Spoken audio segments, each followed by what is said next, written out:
গল্প পাঠকে আপনাদের সকলকে স্বাগত জানাই। আমাদের আজকের নিবেদন মঞ্জিল সেনের লেখা গল্প ভাড়া বাড়ি। গত সপ্তাহের টান গল্পের প্রশ্নের সঠিক উত্তর দিয়েছেন পিঙ্কি রায়, সুব্রত শাসমল ও অনুশ্রী চ্যাটার্জি। আপনাদেরকে অসংখ্য ধন্যবাদ এভাবে পাশে থাকার জন্য। আজও গল্পের শেষে আপনাদের জন্য একটি প্রশ্ন থাকবে। শুরু করছে আমাদের আজকের নিবেদন ভাড়া বাড়ি।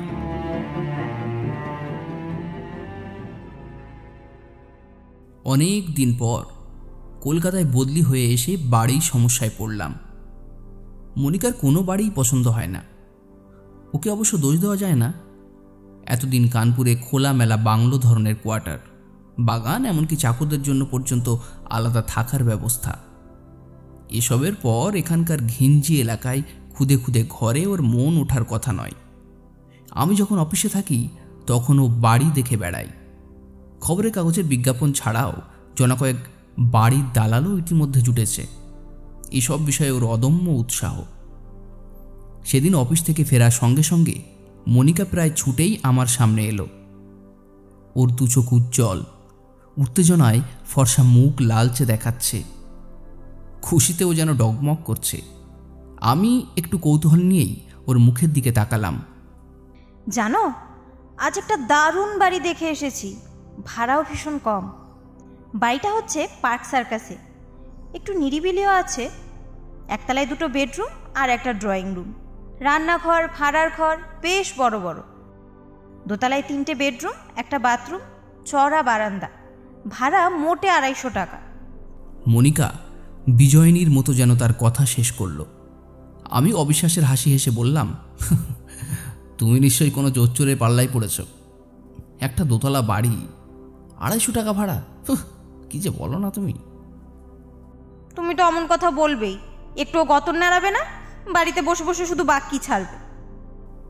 মনিকা একটু রাগান্বিত হয়ে বলল। আমি গৃহশান্তির আশায় তাড়াতাড়ি বললাম, আহা, আমার কথাটা আগে শোনো।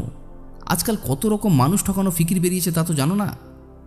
হয়তো বাড়ি ভাড়া নেওয়ার পর জানা গেল যাকে বাড়িওয়ালা জেনে সরল বিশ্বাসে টাকা পয়সা দিয়েছি সে একজন ভণ্ড, জাল বাড়িওয়ালা সেজে আমাদের ঠকিয়েছে। এমনটা তো হতে পারে। অত কাঁচা মেয়ে আমাকে পাওনি। বাড়িওয়ালার সঙ্গে দেখা করে বাড়ির দলিল আমি দেখে এসেছি। এরপর আমার আর কথা থাকতে পারে না। বাড়িটা যখন এত ভালো, ভাড়াও নামমাত্র, তবে খালি পড়ে আছে কেন এ প্রশ্ন করার মতো সাহস আমার হলো না। পরদিন রবিবার ছিল। মনিকা আমাকে নিয়ে একটু বেরোলো। বাড়িটা দেখাবে আর সেই সঙ্গে বাড়িওয়ালার সঙ্গে পাকা কথা বলে আসবে। বাড়িটা দেখে আমি সত্যিই হা হয়ে গেলাম। পুরনো বাড়ি সন্দেহ নেই, জায়গাটাও নির্জন, কিন্তু একটু রং চং করে নিলে আজকালকার বাজারে বেশ মোটা টাকা সহজেই ভাড়া পাওয়া যেত। বাড়িওয়ালা থাকেন গড়িয়াহাট রোডে। তার সঙ্গে দেখা করতে গেলাম। সেখানে গিয়ে একটা ভুল ভাঙল। বাড়িটা আসলে এক নিঃসন্তান বিধবা ভদ্র মহিলার। মনিকা যার সঙ্গে কথা বলেছিল তিনি হলেন ভদ্র মহিলার ভাইপো। আজ ভদ্র মহিলার সঙ্গে কথাবার্তা হলো। আমরা বাড়িটা নেব শুনে তিনি খুব খুশি হলেন। বললেন চুনকাম করিয়ে দেবেন। ভাড়া মাসে ওই 250 টাকা, আর 1 মাসের ভাড়া আগাম। একটা ভালো দিন দেখে আমরা পার্ক সার্কাসের বাড়িতে জিনিসপত্র গুছিয়ে নিয়ে উঠলাম। আমরা অর্থে আমি আর মনিকা ছাড়া আমাদের 5 বছরের মেয়ে খুকু আর ছোকরা চাকর রাম। সেটা ছিল একটা ছুটির দিন। আমি সন্ধ্যাবেলা একখানা মোটা বই নিয়ে আয়েশ করে বসেছি। মনিকা খুকুকে নিয়ে বেরিয়েছে। আমি একটা সিগারেট মুখে দিয়ে দেশলাইটার জন্য পকেটে হাত রাখছি। এমন সময় নজরে পড়ল সামনের টেবিলের ওপর দেশলাইটা রয়েছে। আগে ওঠা ওখানে দেখেছি বলে মনে পড়ল না। মনের ভুল ভেবে আমি হাত বাড়িয়ে দেশলাইটা নিলাম। খানিক বাদে মনিকা ফিরে এলো। ওর মুখে একটা উত্তেজনা লক্ষ্য করলাম। আমার মুখোমুখি একটা চেয়ারে বসে ও বলল, বাড়িটা তো সস্তায় পেলাম কেন জানো? আমি জিজ্ঞাসু দৃষ্টিতে ওর দিকে চোখ তুললাম। এটা ভুতুরে বাড়ি। আগে যারা ভাড়া নিয়েছিল কেউই 1 মাস দূরের কথা 15 দিন পর্যন্ত টিকতে পারেনি। অনেকদিন খালি পড়েছিল, তাই ভাড়া এত সস্তা। দেখলে না, আমরা বাড়িটা নেব শুনে ভদ্রমহিলার আনন্দ যেন আর ধরছিল না। আমি অবিশ্বাস ভরে ঠোঁট বাঁকালাম। মনিকা কিন্তু সেদিকে ভ্রুক্ষেপ না করে বলেই চলল, ওই মোড়ের মাথায় যে হলদে বাড়িটা, সেই বাড়ির ভদ্রমহিলার সঙ্গে আজ আলাপ হলো। ওরা এখানকার অনেক দিনের বাসিন্দা। ওর মুখেই শুনলাম বেশ কয়েক বছর আগে এই বাড়িটা ছিল বাসুদেব রায়চৌধুরী নামে এক ভদ্রলোকের। ভদ্রলোক, তাঁর স্ত্রী আর আমাদের খুকুর মতো 5 বছরের একটি মেয়ে নিয়েছিল তাঁদের সংসার। মেয়েটি নাকি তার মা বাবার খুব আদরের ছিল, আর অত ছোট হলে কি হবে, খুব গিন্নি ছিল। একদিন দোতলা থেকে নামবার সময় পা পিছলেও সরাসরি একতলায় পড়ে যায়। সেই যে জ্ঞান হারিয়েছিল, আর জ্ঞান ফেরেনি। হাসপাতালে নিয়ে যাবার আগেই মারা যায়। এই ঘটনায় স্বামী স্ত্রী একেবারে ভেঙে পড়েন। কিছুদিন পরে তাঁরা বাড়ি বিক্রি করে কাউকে না জানিয়ে কোথায় যে চলে গিয়েছেন, কেউ আর তাঁদের খবর জানে না। বাড়িটা কিনেছিলেন আমাদের বাড়িওয়ালির স্বামী, তাঁদের ছেলেপুলে ছিল না। কিছুদিন যাবার পরেই বাড়িতে এমন সব ঘটনা ঘটতে লাগলো যাতে তাঁরা ঘাবড়ে গেলেন। তাদের চোখের সামনে থেকেই নাকি জিনিসপত্র শূন্যে ভেসে উধাও হয়ে যেত, যেন অদৃশ্য কেউ সেগুলো হাতে করে নিয়ে চলে যাচ্ছে। ওরা বাড়ি ছেড়ে চলে গেলেন। তারপর থেকেই ভাড়া দেবার চেষ্টা করে আসছেন, কিন্তু কেউই বেশি দিন টিকতে পারেনি। অর্থাৎ 5 বছরের মেয়ে ভূত। আমি একটু বিদ্রুপ করেই বললাম। মনিকা কিন্তু আমার বিদ্রুপ গায়ে মাখল না। ও যেন গভীরভাবে কি চিন্তা করছে। হঠাৎ ও বলে উঠল, মেয়েটির জন্য আমার দুঃখ হচ্ছে। ও বোধহয় এখনো এই বাড়িতে তার মা বাবাকে খুঁজে বেড়াচ্ছে। ভূত প্রেত সম্বন্ধে আমার কোনোদিনই কৌতূহল কিংবা বিশ্বাস ছিল না। একটু পরিহাস তরল কণ্ঠে আমি বললাম, মেয়েটি সম্বন্ধে যা শুনেছ তাতে মনে হয় ভালো মেয়ে ছিল, তবে সে আগে যারা ভাড়াটে এসেছিল তাদের ওপর দৌরত্ব করতো কেন? হয়তো তাদের তার পছন্দ হয়নি। মনিকা চিন্তিত কণ্ঠে বলল। কয়েক মুহূর্ত পরে ও আবার বলে উঠল, আমরা যদি ওকে শান্তি দিতে পারি তবে বোধহয় ও কিছু করবে না। খুকুর জন্যই আমার একটু ভাবনা। ওরই তো সমবয়সী ছিল। ছোটরা আবার অনেক কিছু অনুভব করে যা আমরা বড়রা ঠিক বুঝতে পারি না। আমি আর মনিকার সঙ্গে দার্শনিক আলোচনায় যোগ দিলাম না, কিন্তু হঠাৎ দেশলাইটার কথা আমার মনে পড়ল। এখন আমার স্পষ্ট মনে পড়ছে ওটা আগে টেবিলের ওপর ছিল না। আমার মন যেন কেমন খুঁতখুত করতে লাগলো। পরদিন রাতে আরও একটা ঘটনা ঘটল। মনিকা প্রায় হুড়মুড় করে ঢুকে বলল, জানো, এইমাত্র একটা কাণ্ড হলো। আমাকে কিছু জিজ্ঞাসা করবার সুযোগ না দিয়েই ও বলে চলল, আমি রান্না করছিলাম, উনুন থেকে কড়াটা নামাবো বলে সাঁড়াশি খুঁজছি, হঠাৎ পেছন থেকে কে যেন ওটা বাড়িয়ে দিল। আমি ভাবলাম বোধহয় রাম। পরে পেছন ফিরে দেখি কেউ নেই। আমার কেমন একটু সন্দেহ হলো। রামকে ডাকলাম, ও ভাঁড়ার ঘরে রুটি বেলছিল। আমার প্রশ্ন শুনে অবাক, রান্নাঘরে ও নাকি আসেইনি। আমি এবার সত্যি একটু চিন্তায় পড়লাম। বললাম, খুকু দুষ্টুমি করে সাঁড়াশি দিয়ে পালিয়ে যায়নি তো? না, ও হাতের লেখা লিখছে। তাছাড়া আমি যে মনে মনে সাঁড়াশি খুঁজছিলাম তা ও জানবে কেমন করে? কথাটা সত্যিই ভাববার মতো। আমি চুপ করে রইলাম। মনিকা আবার বলে উঠল, একটা জিনিস বুঝতে পারছি, ও আমাদের কোনো ক্ষতি করতে চায় না, বরং সাহায্যই করতে চায়। তোমাকে আগে বলিনি, অনেক সময় খুঁটিনাটি জিনিস দরকার মতো আমি হাতের কাছে পেয়ে গেছি। যেন ঠিক কোন সময় কোন জিনিসটা লাগবে বুঝে কেউ তা আমার হাতের নাগালের মধ্যে রেখে দিয়েছে। আমার মুখ ফুসকে বেরিয়ে গেল, আশ্চর্য। আমি কিন্তু সহজে এ বাড়ি ছাড়ছি না। মনিকা বেশ দৃঢ় কণ্ঠেই বলে উঠল, আমি বেশ বুঝতে পারছি আমরা এ বাড়িতে আসায় ও মোটেই অসুখী হয়নি, বরং ওর আত্মা তৃপ্ত হয়েছে বলেই আমার ধারণা।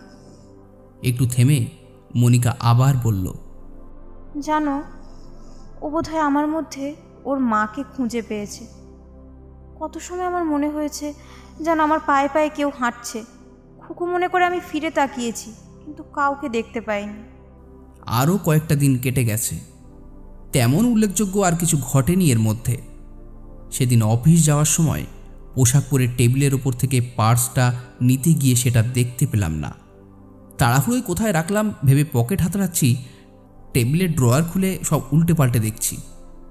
এমন সময় মনে হলো যেন পাশেই কচি মেয়ে খুক করে হাসল।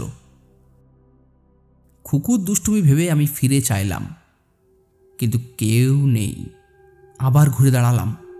হতভম্ব হয়েই আমি দাঁড়িয়ে রইলাম।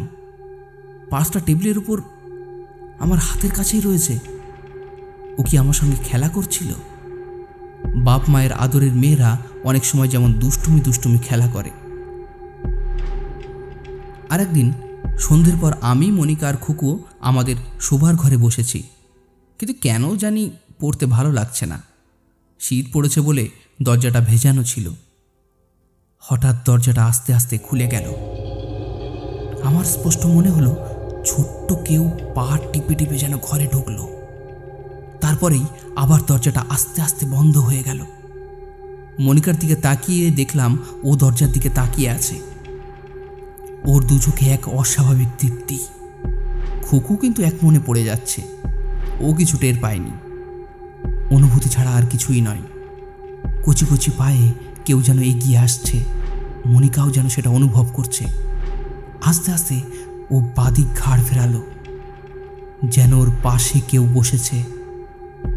আমি অবাক হয়ে লক্ষ্য করলাম মনিকা সুন্দর বড় দু চোখে এক অপূর্ব কমনীয় ভাব ফুটে উঠেছে। ঠোঁটের ফাঁকে মৃদু মিষ্টি হাসি। খুকুর কথায় আমাদের দুজনেরই চমক ভাঙল। বলল, মা, আমার লেখা শেষ হয়ে গেছে। খানিক বাদেই মনিকাকে উঠতে হলো। ওর রান্না পড়ে আছে। আমি স্পষ্ট দেখলাম ওঠবার সময় ও বাদিকে ফিরে অনুচ্চ কণ্ঠে যেন বলল, এসো। মাঝে মধ্যে বেশ মজার ব্যাপারও ঘটত। একদিন একতলায় বসবার ঘরে আমি সোফায় হেলান দিয়ে সেন্টার টেবিলের ওপর 2 পা তুলে দিয়েছি। হঠাৎ অনুভব করলাম আমার ডান পায়ের পাতায় কেউ যেন কচি নরম আঙুল দিয়ে সুরসুরি দিল। আমি চমকে উঠতেই কচি মেয়ের একটা চাপা হাসি যেন মিলিয়ে গেল। আর একদিন মনিকা খুকুকে নিয়ে একটু বাইরে বেরিয়েছে। ফিরতে রাত হবে। আমি একটা বইয়ে ডুবে আছি। হঠাৎ মনে হলো কেউ যেন আমার পাশে এসে দাঁড়িয়েছে। একটা কচি মেয়ের গায়ের মিষ্টি গন্ধ স্পষ্ট আমার নাকে এসে লাগলো। মনিকা একদিন দোকানে গিয়েছিল, ফিরে এসে বলল, জানো কি হয়েছে? আমি দোকান থেকে 1/2 পাউন্ড বিস্কুট কিনে দোকানদারকে টাকা দিয়েছি। দোকানদার চেঞ্জ দিয়ে একটা টফি হাতে করে আমার মাথার ওপর দিয়ে দরজার দিকে তাকিয়ে বলল, খুকি, এই নাও তোমার টফি। তারপরে একটু অবাক হয়ে বলল, এই তো দাঁড়িয়েছিল, কোথায় গেল? আমিও কম অবাক হইনি। বললাম, কার কথা বলছেন? দোকানদার বলল, কেন, আপনার সঙ্গে যে ছোট মেয়েটি এসেছিল, আপনি দোকানে ঢুকলেন, ও বাইরে দাঁড়িয়ে রইল। আমি জিজ্ঞেস করলাম, কেমন দেখতে বলুন তো? দোকানদার কিন্তু চেহারা ঠিক বর্ণনা দিতে পারল না। অত ভালো করে লক্ষ্য করিনি। আমার সঙ্গে কেউ আসেনি শুনে লোকটা যেন ভ্যাবাচাকা খেয়ে গেল। আমতা আমতা করে বলল, তবে হয়তো অন্য কারো মেয়ে। একটু থেমে মনিকা আবার বলে উঠল, ওকে দেখতে ভীষণ ইচ্ছে করে। কিন্তু চূড়ান্ত ঘটনা ঘটল এক শনিবার। অফিস থেকে তাড়াতাড়ি ফিরছি। সবাই মনিকার এক দিদির বাড়িতে যাব। রাত্রে খাওয়া দাওয়া সেরে ফিরব। আমি জামাকাপড় পরে একতলায় সিঁড়ির মুখে দাঁড়িয়ে আছি। মনিকাও সাজগোজ সেরে দোতলা সিঁড়িতে পা দেবে, খুকু ওর পাশ দিয়ে লাফিয়ে লাফিয়ে নামছিল। হঠাৎ ওর পা হড়কে গেল। খুকু! মনিকা একটা আর্তনাদ করে উঠল। আমি নিচের স্থানুর মতো দাঁড়িয়ে আছি। বুঝতে পারছি যে খুকু পড়ে যাচ্ছে। হঠাৎ সাংঘাতিক দুর্ঘটনা ঘটতে চলেছে, কিন্তু আমার সমস্ত শরীর যেন অবশ হয়ে গেছে। ঠিক সেই মুহূর্তে স্পষ্ট দেখলাম দুটো কচি হাত খুকুকে ধরে ফেলল, তারপর সোজা দাঁড় করিয়ে দিল। মুহূর্তকাল মাত্র, তারপরেই হাত দুটো মিলিয়ে গেল। একটা সর্বনাশ হতে হতে থেমে গেল। মনিকা তত্তর করে ছুটে এসে খুকুকে জড়িয়ে ধরল। খুকু কিন্তু কে যে ওকে ধরেছিল তা বুঝে উঠতে পারেনি। ওর মুখে শুধু একটা ফ্যাকাশে হাসি ফুটে উঠল। এরপরেই আমি আর মনিকা আলোচনায় বসলাম। বাস্তব দৃষ্টিভঙ্গি দিয়ে সব কিছু বিবেচনা করে আমাদের স্থির করতে হবে আমরা এ বাড়িতে থাকবো কি থাকবো না। মনিকা বলল, দেখো, আমি যা বুঝেছি ও আমাদের মধ্যে ওর হারানো পরিবেশ ফিরে পেয়েছে। ও শুধু আমাদের ভালোই চায় না, এটাও চায় যে আমরা এখানে থাকি। তা না হলে খুকুকে অমন করে বাঁচাতো না। আরও একটা জিনিস যা আমার মনে হয় তা হলো, আগে যারা ভাড়াটে এসেছিল তাদের মধ্যে হয়তো মনোমতো পরিবেশ পায়নি বলেই ও বিরক্তি প্রকাশ করত। তারা বাড়ি ছেড়ে চলে যাক এটাই চাইতো। আমরা স্বামী স্ত্রী আর খুকু, ওদের পরিবারেও তাই ছিল। সবচেয়ে বড় কথা, ওদের সংসারের পরিবেশটা আমাদের মধ্যে খুঁজে পেয়েছে বলেই ও খুশি। আমি নিজে মা হয়ে অমন একটা কচি মেয়ের সুখ আনন্দকে কিছুতেই নষ্ট হতে দেব না। আমরা এ বাড়িতেই থাকবো, তোমার কোনো আপত্তিই কিন্তু আমি শুনবো না। মনিকার কথা শেষ হতেই আমার স্পষ্ট মনে হলো যেন একটি কচি মেয়ে মিষ্টি করে হাসল। এতক্ষণ আপনারা শুনছিলেন মঞ্জিল সেনের লেখা গল্প ভাড়া বাড়ি। আমাদের আজকের প্রশ্ন, পার্ক সার্কাসের বাড়িটির ভাড়া কত ছিল? আপনারা আপনাদের উত্তর কমেন্টসে লিখে জানান। প্রথম 3 জন সঠিক উত্তরদাতার নাম আমরা পরের সপ্তাহে ঘোষণা করব। গল্পটি ভালো লাগলে ভিডিওটি লাইক করে চ্যানেলটি সাবস্ক্রাইব করে আমাদের সঙ্গে যুক্ত থাকবেন। সবাই খুব ভালো থাকবেন। ধন্যবাদ।